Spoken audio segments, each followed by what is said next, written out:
On the banks of a river in an uncharted section of the jungle, Tarzan and D'Arnot and their four friends, Major Burton Ashley, Jeanette Burton, Dr. Wong Tai, and Terence O'Rourke, are captured by a strange race of yellow giants.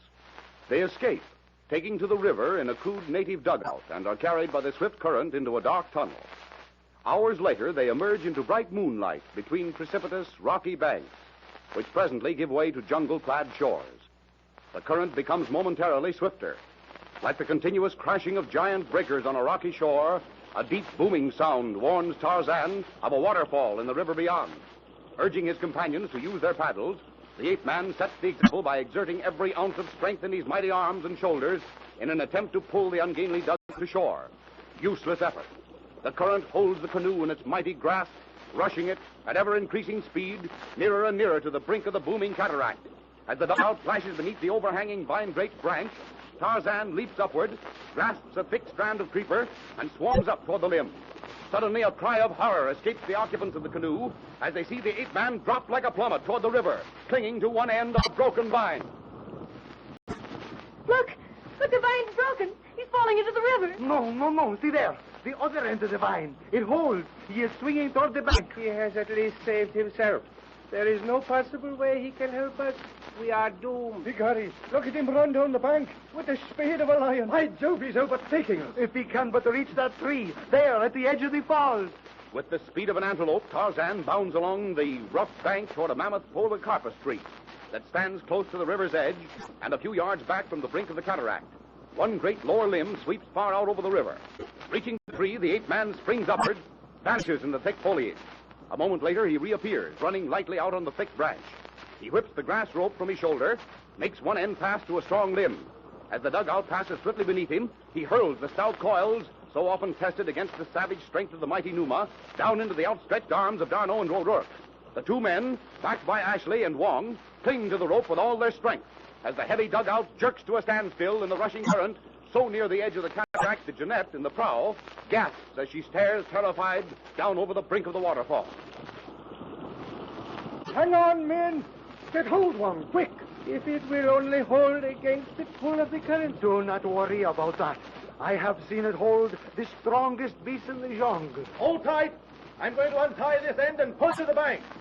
Swiftly, Tarzan loosens the rope. The muscles of his great arms and shoulders knot into steel cords. Slowly, foot by foot, he makes his way along the great limb toward the riverbank, pulling the dugout behind him. Savagely, the water boils and swirls around the canoe as though reluctant to give up its prey. As the craft touches the shore, the ape-man makes the rope fast to a tree, drops quickly to the ground, and pulls the dugout halfway out of the water. Oh, thanks be to the saints. Faith, and I'd rather take my chances with them yellow men than go through that again. By the cues of my venerable ancestors, Tarzan, thou art a man. Give me some water, one of you. Jeanette's fainted. Oh, the reaction was too much for her. This brandy, O'Rourke. Here, my flask. Oh, will we look at that? Oh, French brandy in the jungle. Oh, pour a little in the top of the flask. Here you are, Akusha. Drink this for Terry. I'm all right, Terry. I just couldn't talk. I was scared stiff. Sure, and I don't blame you. Drink this anyway. It'll do you good. Thanks, Terry. The rest of it. It is only a drop. Stop it, Terry. Do you want to drown the girl? Leave be, Major. A little nip after what she's been through won't harm her. I could stand it myself, Big Harry. D'Arnot, you and O'Rourke get some wood and start a fire. I'll pull the dugout up by the bank away from the water.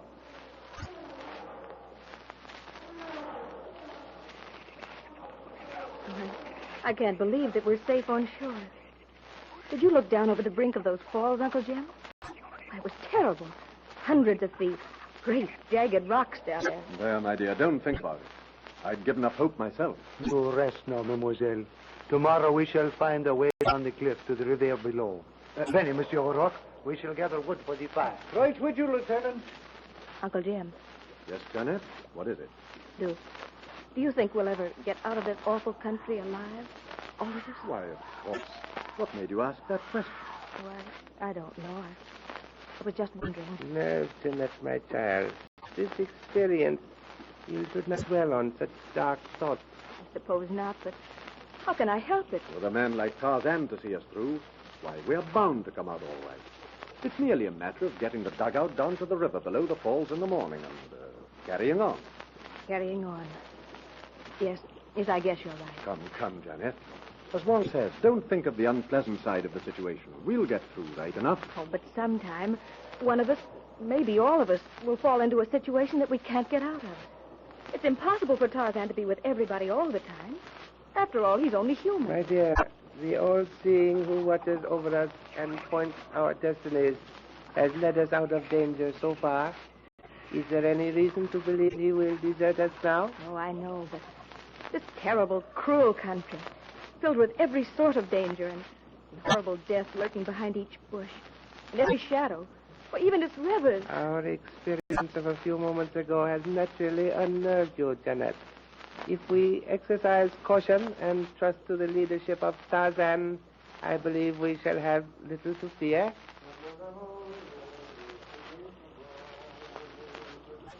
There you are, my dear. Take a leaf from the Frenchman's book. Apparently not a worry on his mind. Bien, mes amis. You look contented enough there in the moonlight. Almost as if you were listening to Les Concerts in Jardin des Plantes in Paris. Only in this case, it is the chorus of the jungle you are listening to, no? And now for a little fire, and everything will be shipshape in a moment. You are entirely over the effects of our, shall I say, late experience, Mademoiselle Jeunesse? Yes, Lieutenant, I'm fine. That's the spirit, dear. Chin up. Eyes front. Where is O'Rourke, Lieutenant? With Tarzan, Monsieur le Docteur. Tarzan killed a steak and is bringing it in. A steak? I don't understand. A water buff, Major. Ah, ça c'est quelque chose. Excellent eating. Would you look at that, Tarzan? All of them waiting for their supper without a care in the world. And right after you pulled them out of the jaws of death, well, you'll be having it now. It had better be good, Terry. Sure, and it will be, Major. How do you feel, Jeanette Cushla? Oh, I'm famished, Terry. Then wait till you've had one of these waterbuck steaks, Tarzan. He says that they're the best eaten in the jungle. Yes, outside a zebra. Zebra? You don't mean you've eaten zebra, Tarzan. Why not? In the jungle, the hungry animal, man or beast, eats what he can get. Oh, well, I couldn't eat This is not zebra, Miss Jeanette. Cut off as much as we can carry, O'Rourke. When it is seared, it will last several days. For myself, I shall eat, and if it does not fall to me to take the first watch, sleep. I must admit to being tired. You had better all rest. I'll take the watch. It'll be day soon anyway. By Jove, I hadn't noticed. The moon is low in the sky, almost touching those treetops over there. I shall stand the first watch, mon ami. Daylight is still several hours away. You rest, Darnell. I'm not tired.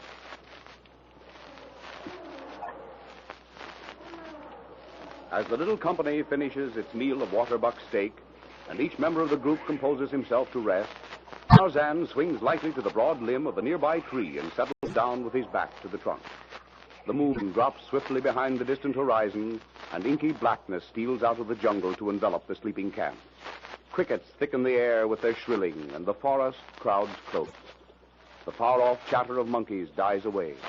The hungry roars of Numa, Sheeta, and Sabor drop to subdued, contented rumblings, as having killed and fed, the great jungle beasts seek their lairs to rest and sleep through the heat of the approaching day.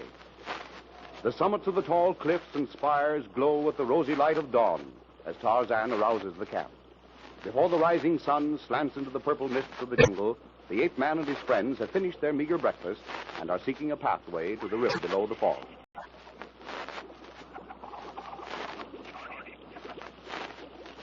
Oh, Uncle Jim, what a glorious morning. Yes, things look a bit different from what they did last night, eh, my dear? No, just look back there.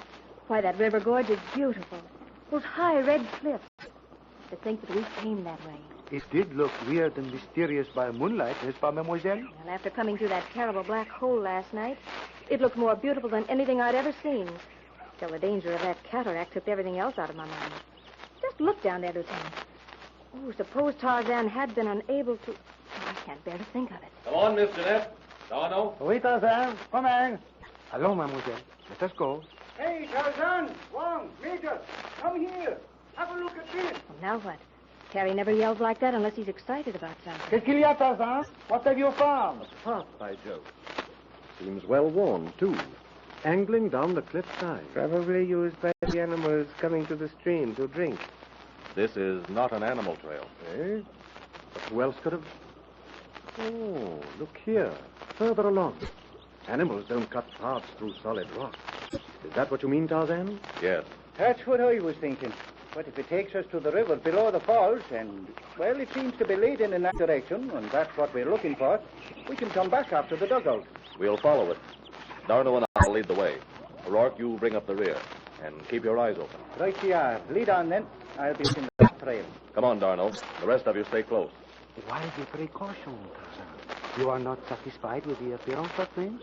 No. Ashley was right when he said animals don't cut trails through rocks. They go round the easiest way. Then this pathway... Was made by men. Maybe for the same reason we're using it now, to get round the falls. Mais mon vieux, if human beings made this trail, there should be some sign of them. There are. You mean footprints? Are they examined the ground closely and found none? Bare feet don't leave prints on rocks, Darno. But there are other signs, many of them. Broken bushes beside the path. Could have been done by some passing animal, Tarzan. No. When Numa walks the path, he walks in the middle, unless he's stalking prey. Then he slips through the bushes beside it. And he does not break twigs or fresh leaves. Enfin, je comprends.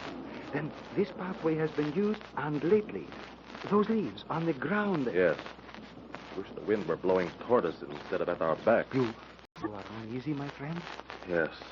I feel as if I were walking into a trap. Here, wait. Something wrong, Tarzan? I'm going into the trees to look around. All of you stay right here. Be quiet. No use, Tarzan. You were right. We walked deliberately into an ambush. Voila, we're completely surrounded. Those fiendish yellow men. They followed us and... No, my child, you are wrong. Look at their feet. By Jove. Toes instead of claws. I'm going to drop that fellow coming up the path. No, don't raise that rifle. Stand still.